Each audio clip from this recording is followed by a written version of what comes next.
Welcome, my brave hearts and sensitive souls, to Embrace Your Sacred Nature podcast. I'm your host and soul guide, Tanya Ho. And today I want to talk to you about the concept of rest. Now, if you have watched my weekly card message video from last week on my Instagram account, which is from the week from June 22nd to 28th, the oracle card that I picked was called Winter Solstice Bear. And the message was all about slowing down and resting. Now, normally we associate the word rest with sleep. So if we sleep enough, like 8 hours a night, then we should feel really good and energized when we wake up. Now, if this is you, you probably don't need to listen to this episode.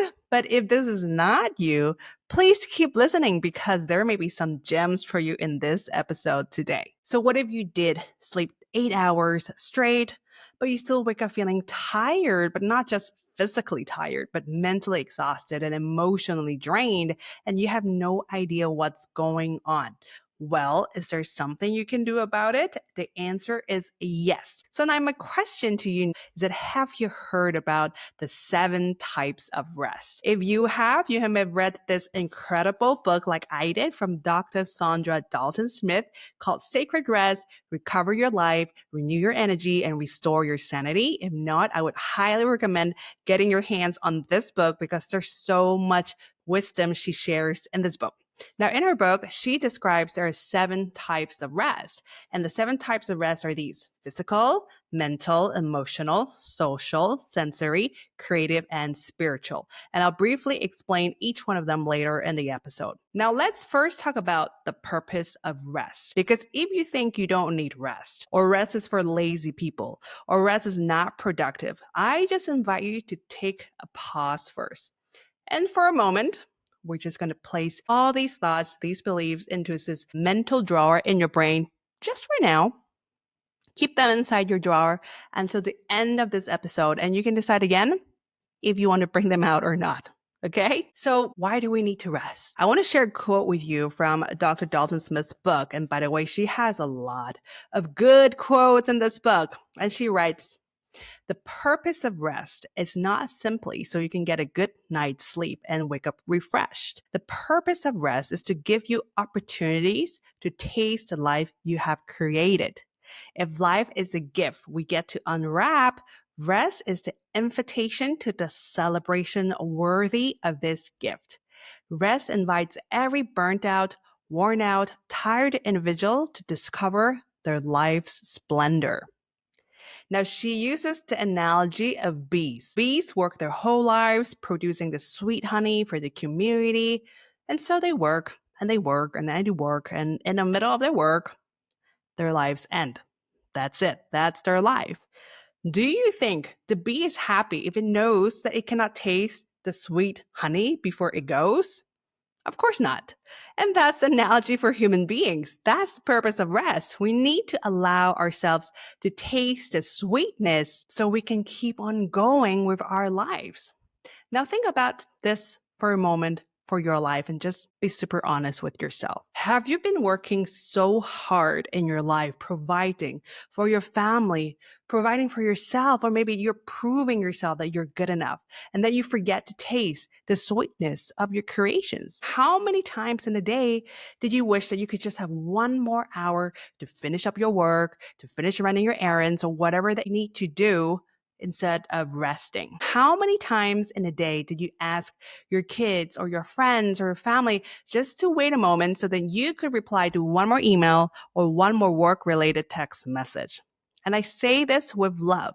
Even when your work is your life's purpose, even your work doesn't feel like work at all, does it take away your time to rest? Not just physical rest here. We're talking about all the 7 types of rest, which you'll learn more about later in this episode. I know I have. And I know at least a few of my friends who are wonderful spiritual teachers and healers, coaches, light workers themselves also have done that. They never give themselves a full day off because their work is just so central to their life purpose. But even so, it's important because we're living in this human body and we are limited with finite energy that we have. So when you're so busy making honey in your life, do you allow yourself to enjoy the sweetness of life? Do you get to enjoy the fruits of the dream seeds that you have planted? That is the purpose of life. It's all about living life in balance. If you know the Christian story of creation in the Bible, you would know that God created the world and the earth and all the beings in 6 days. And what did he do on the seventh day? He rested. He took a break. And what did he do when it was on his day off? Was he just lying around scrolling on his phone? No, he was admiring and appreciating the beauty of his own creations. Now, in this society, we're just so often addicted to being busy. Being busy is like an honor badge. It's very much accepted and even celebrated. If you're busy, then it must mean that you're hardworking, you're doing a lot of good, you're fulfilling your duties, you're a good mom, you're a good daughter, you're a good employee, you're a good boss, a good student, a good whatever. And if people ask, how are you? The typical response is usually not, I'm good. A typical response is usually, I am so busy. And I think a lot of you will understand what I mean. And I do that sometimes too. Being busy becomes this shield that says, I'm doing a lot of things right now and I don't have time to do things like replying to a friend's text message. I don't have time to wait for my toddler to dress himself. I don't have time to listen to my emotions and cry. I just don't have the time to rest. Also, if you reply, I'm so free, I'm so relaxed, and I'm so well rested, what would people think? Of course, they're like, she's so free and relaxed because she's rich and she doesn't have to work, or she doesn't understand that people are suffering all around the world. The amount of shame and judgment and jealousy we may possibly receive by giving that answer, I mean, no thanks, right? Better to say, I'm busy than to say, I'm well rested. But when you think about it, it sounds crazy. A lot of people want to work hard now to earn more money now and to save up so they can later retire and do everything they have ever dreamed and wanted to do. But by the time they retire, they become lost because they don't know what to do, or they find a lot of activities that fill up their time to stay busy because they're so scared of being complacent or suddenly being useless in the eyes of their family or in the society. So the point here is just not about why we need to rest. The point here is also to understand why you are so busy. With what you are so busy doing every single day, is it aligned with what is important for you? In other words, for example, if you're working multiple jobs so then you can earn enough money to provide for your family because your family is your top priority in life, this is what you value the most in your life. Are you also connecting with your family in other ways besides giving financial support? Are you also giving your precious time to have a conversation, to connect, to play, to really listen, and to hold space for your family? Now, maybe the answer is yes. Maybe the answer is no. There's no judgment here, and I'm certainly not here to judge you. I just want you to think about these questions for yourself. Now, coming back to Dr. Dalton-Smith's book, she shares that productivity is not the same as being busy because you can still be busy but lack productivity. Again, she uses the analogies of bee, and this time she compares a bee with a mosquito in such a brilliant analogy. Both are busy insects, a bee and a mosquito. One is busy producing this beautiful, sweet nectar, and the other one is busy sucking people's blood. That's why the bee is preferred and the mosquito, not so much. Being productive is like the bee. It is doing things that matter so your actions produce good fruits for you and your future generation. Or else life just becomes like a mosquito, not sucking and a bit annoying. But no offense to the mosquito, okay? So now I have shared the purpose of rest, and I also want you to think about why you are so busy. Let's talk about the 7 types of rest. I will briefly explain each type of rest, some signs that you may need more of this rest, and some ideas of how you can rest. So number 1 is physical rest. This is what most of us associate rest with. But physical rest is not just about sleeping. They're both passive forms and active forms of physical rest. Now, active form of physical rest is actually about releasing tension in your muscles in your body, such as stretching, going for a walk, getting a massage. It's really about tuning into your body and giving your body what it needs. Now, here are some signs that you may need more physical rest. For example, lacking the energy you need to do the physical task on your to-do list. You may feel tired, but you have difficulty falling asleep, and you may depend on substances such as sugar and caffeine to get you going, to give you more energy during the day. Now, this is the rest idea. Some of you know it's not quite easy to get restful sleep at night sometimes. And one reason for that, it could be because we're using our devices just right before we sleep, and the blue light that emitted from our devices will affect the quality of our sleep. So what you can try is to give yourself a challenge just for one night and put away your device 60 minutes before your bedtime. So what can you do then? You can read a book, you can do some journaling, you can put on a face mask, or connect with a friend or family member in real life. Anything that keeps you away from the screen and that blue light. And by the way, that's how people lived 30 years ago when I was growing up. And just notice how your sleep goes that night. Number 2, mental rest. Mental rest is about turning off your mind from overthinking, overanalyzing, overprocessing, constantly thinking about the past that you cannot change, or constantly worrying about the future that is not here yet, which leads to this mental fatigue. Some signs that you may need more mental rest include feeling that you're in a mental fog or like a brain fog. Maybe you snap at your friends and family about the smallest, tiniest thing, or you might feel frustrated just thinking about your day. Now, the rest tip is this: meditation is the best way to reset your mind. I have created some free guided meditations before on Museflower's YouTube channel. I'll leave the playlist in the show notes below. Of course, you can also go back to episode 1 where I shared 5 tips on how you can get started with meditation too. And if you don't have time for meditation, even just playing some relaxing music in the background, closing your eyes for a moment, and just taking a few deep breaths in and out just to reset can help also. Number 3 is emotional rest. Emotional rest is actually allowing yourself to feel and to process your emotion. It's about taking off all these masks that we wear and we're being honest to ourselves, acknowledging how we are feeling right this moment. Here are some signs that you may need more emotional rest.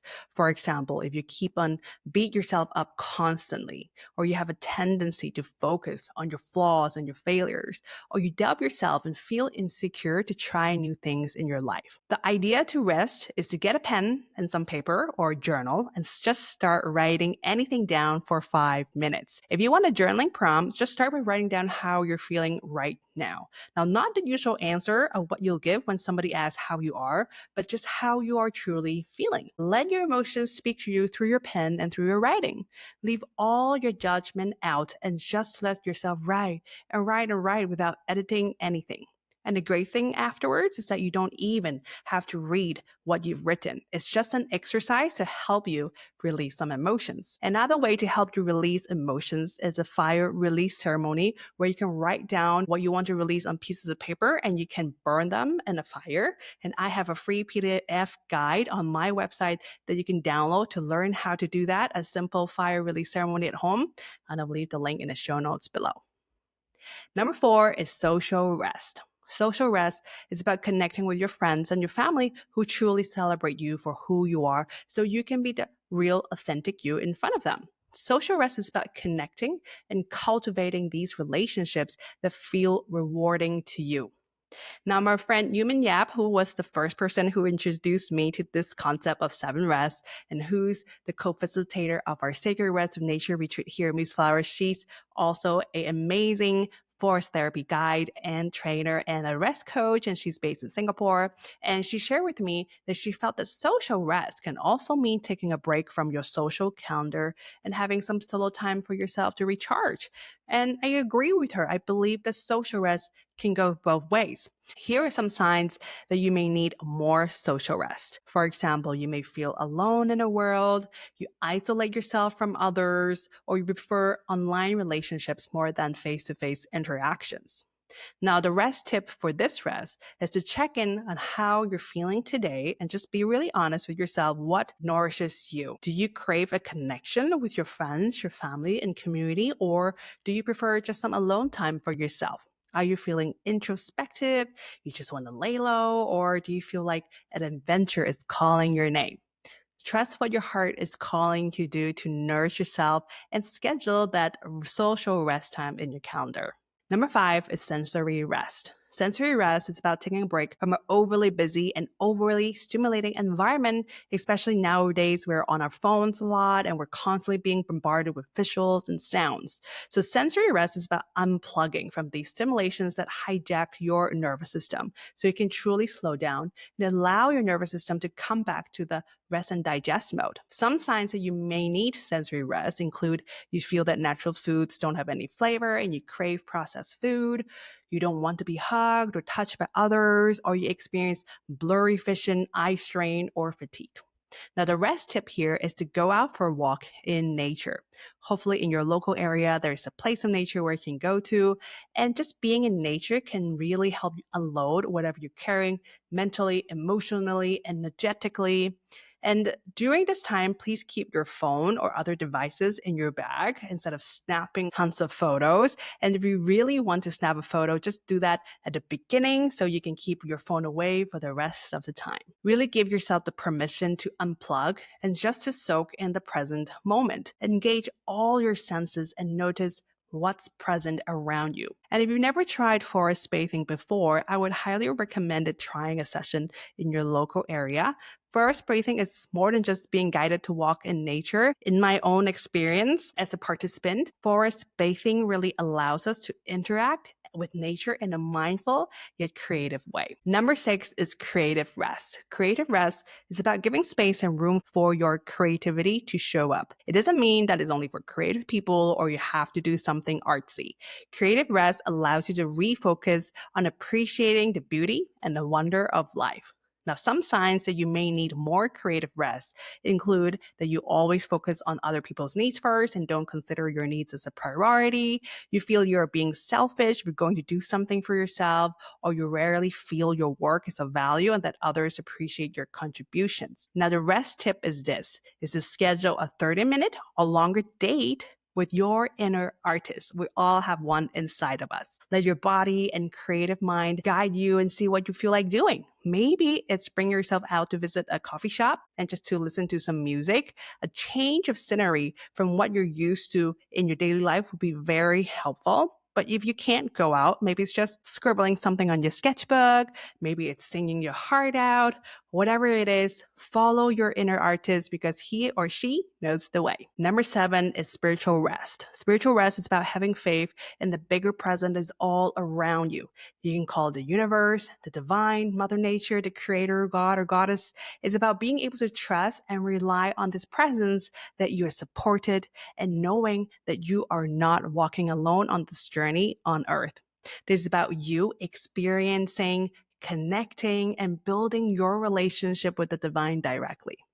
Now, here are some signs that you may need more spiritual rest. For example, if you feel helpless, hopeless, trapped, or defeated in life, you may feel numb, or you feel like life has no meaning or there's no point of living. Now, the rest tip is this. Everyone has a unique way to communicate with the divine, or whichever term that you feel resonate with. There is no right or wrong way. If you can find a quiet place just to sit down for a moment and just take a few deep breaths in and out and just ask your heart how you can rest spiritually today. Pay attention and listen to your inner voice. Maybe it's visiting a sacred place or just nature. Maybe it's picking an oracle card. Maybe it's through prayer or listening to someone talk about spirituality. So allow a moment in your day just to remember that you are not alone here and that you are indeed a part of something that is greater than yourself. So now that you know about the 7 types of rest, how do you know which type of rest you may need? You may already have some ideas just from listening to this episode today. So trust your intuition on that and start with that rest, just like a fun challenge. Another way to find out is through Dr. Dalton-Smith's website, where she offers a free rest quiz that you can do. Now, the quiz takes about 5 to 10 minutes maximum, and you do need to fill in your email address to receive the results. I have done this quiz before I recorded this episode. And basically, you'll get a score for each of the 7 rests. And the results are divided into 4 categories. So if you score 0 to 15, that means you're getting enough rest in that area. If you score 16 to 25, that means you're experiencing enough rest, but you can feel better with more. If you score 26 to 35, that means you're feeling the effects from the lack of this rest and it's time for a change. And if you score more than 35, that means your life is negatively affected by your lack of rest. And of course, you really need to do something about this. Now, for me personally, all my scores are above 15, which is a bit surprising for me. I thought I was resting pretty well. Most of my scores are between a range of 16 to 25, which is in the second category, except I got 26 for emotional rest and creative rest, which is just on the border of the third category. Okay, I mean, for creative rest, I can really see that in my life. I really can use more of it. I know I do get to use my creativity in my work, like in recording this podcast, in creating content. It's just not the same when you use your creativity in areas that are not related to work. And I also admit that it's hard for me to prioritize to do that. But emotional rest, I was pretty surprised and maybe not too surprised. The last few days before I recorded this episode, I was feeling a little bit emotionally distressed with the new moon happening and all that. And for the first time in my life, I experienced a very painful heartburn, which forced me to stop everything I was doing. And this rest that I was forced to have also gave me time and space to experience my emotions and again to recall what is truly important to me. What is my priority? I also asked myself the same question that I asked you earlier in this episode. Have I been just working and going on with my life? And have I forgotten to pause sometimes to taste the sweet fruits of my labor? And honestly, this is what inspired me to talk about rest in this episode today. I thought I was doing pretty well with rest, and apparently I can still use more rest. And I do agree with the results of the rest quiz. So don't wait for some crippling pain to happen to you, like in my case, before you begin to rest. Don't wait for your body to fall and collapse until you recognize how important a well-rested life is. You don't want your life to pass by your eyes. And then when you think you finally have time to enjoy the fruits of your labor, maybe you don't have the health or the energy to do so anymore.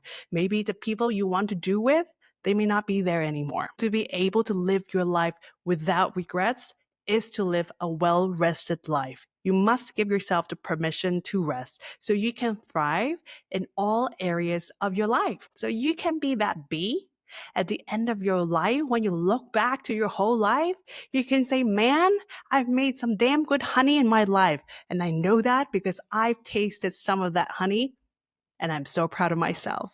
Thank you for tuning in into another episode of Embrace Your Sacred Nature podcast. I'm so grateful for your time. If you feel that it may be difficult to enjoy the 7 types of rest at your home right now because of everything that's going on in your life, or you feel that you want to have a deeper, immersive experience of these 7 types of rest, I want to let you know that my friend Yumin and I are co-facilitating our 3rd Sacred Rest with Nature retreat here at Museflower Retreat Spa from December 5th to 10th this year, 2025. So this is a 6-day, 5-night wellness retreat where we have weaved in all these 7 types of rest in the program with forest bathing, yoga nidra, cacao medicine, shamanic journey, fire release ceremony, and more. There's also some downtime scheduled in this retreat program. So then you can also have the space to reflect, to integrate, to enjoy the facilities here at Museflower Retreat and Spa, or just simply to be. The purpose of this retreat is to let you have some restful time to recharge before the end of the year hits when it's busy with the holidays, and to really tune into your heart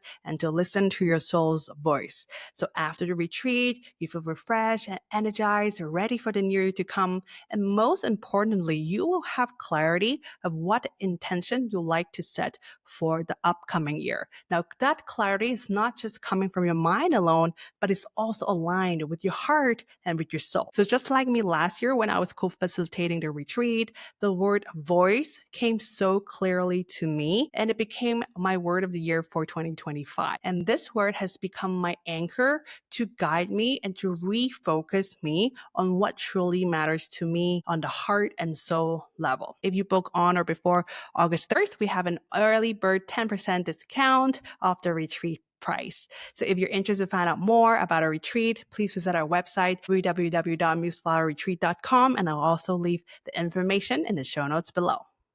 As always, I'd love to stay connected with you. Find me on social media, hit the subscribe button, leave a comment below to share your thoughts and questions, and also leave a review, because if you leave a great review, it will help other sensitive souls with brave hearts to discover this space. And remember, your energy is your magic, so be you and no one else. This is Tanya from Museflower Retreat and Spa, and I'll see you in my next episode.